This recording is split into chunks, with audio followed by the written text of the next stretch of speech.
Sri Sri Anandamayi Mat Ki Jai. In the morning, I learned that Ma was going to Dakshineshwar. Kukuni Didi asked me to accompany them. At about 10 a.m., Ma started by car. I boarded a bus together with Bhupatinath Mitra. On arriving Dakshineshwar by about 11:30, we saw that Ma had occupied a place in the house where Sri Sri Krishna's wife used to live, and that Ma's bhog was being prepared there. This was the best opportunity I had so far obtained of sitting near Ma and listening to her discourse. I told Ma, Shobha Ma, the disciple of Sant Das Babaji, maintains that there are 7 levels in the practice of sadhana. I now gave a brief description of the various stages, according to what I had heard, and then asked, do these 7 stages refer to the practice of any particular sect, or are they valid for every sadhaka? Ma, laughing, do you mean to say you hope to receive a comprehensive reply on this subject from me? Question. No. Everybody laughs. However, referring to these various stages of spiritual practice one hears of, are they different for different sects, or do they hold good universally? If so, please tell us something about it. Ma, you know very well that not at all places and not to all questions do answers issue from my lips. When it does come, then of course I speak. Anyway, you may discuss this subject and I shall listen. The more this kind of thing is spoken about, the better. Question. Ma, you know that I never come to you to give a talk. Ma, smiling. Look, whatever one may hear about the different stages in sadhana will always be laid down. Perhaps not all the stages can be found, but some at least are sure to be described there. And the funny part is that whatever different people may assert, this body will always reconcile their conflicting views. But mind you, those who are jnanis, or those whom you look upon as being omniscient, do not usually have the inclination to reveal truth, even if they are willing to do so. And under certain circumstances, such a situation does arise from time to time.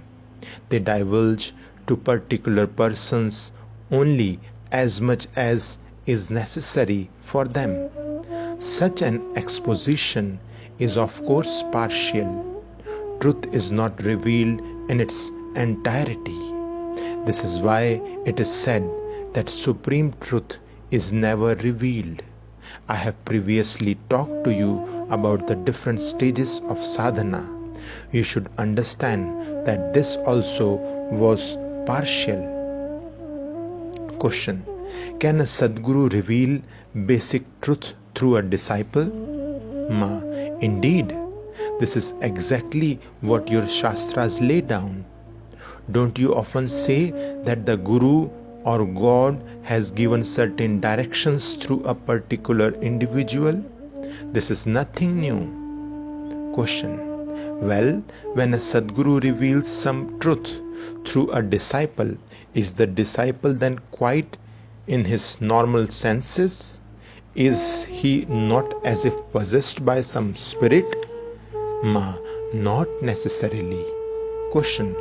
I have read in books that the spirit of a dead person can sometimes take possession of a human being and reveal secrets about material things through him. But he who is possessed is not conscious of what he is saying at the time. He lies unconscious while he is possessed by the spirit. When this is over, he regains his normal self and behaves like an ordinary person. When a Sadguru reveals truth through his disciple, is there any change noticeable in the disciple? Does he not lose his intelligence, and does he remain normal? Ma, no, there is a definite difference in the disciple then. But this is very difficult to notice for ordinary people. Also, what you have said about the body being inert when possessed by a spirit is not always true. There are various stages when possessed by a spirit. Quite often the body is seen to drop down when so possessed. But at other times it is noticed that the body, in spite of dropping down, remains almost normal. There is another stage which we look upon as becoming quite used to being possessed by a spirit. That is, the body is not incapacitated in any way when possessed. But of course, there is a distinct difference between possession by a spirit and possession by a Sadguru. It is difficult, very difficult for ordinary persons to grasp this. Having spoken thus, Ma said to me, smiling gently, "Do not misunderstand me. I have not referred to any particular person or sect in whatever I have said." Sri Sri Anandamayi Mat Ki Jai.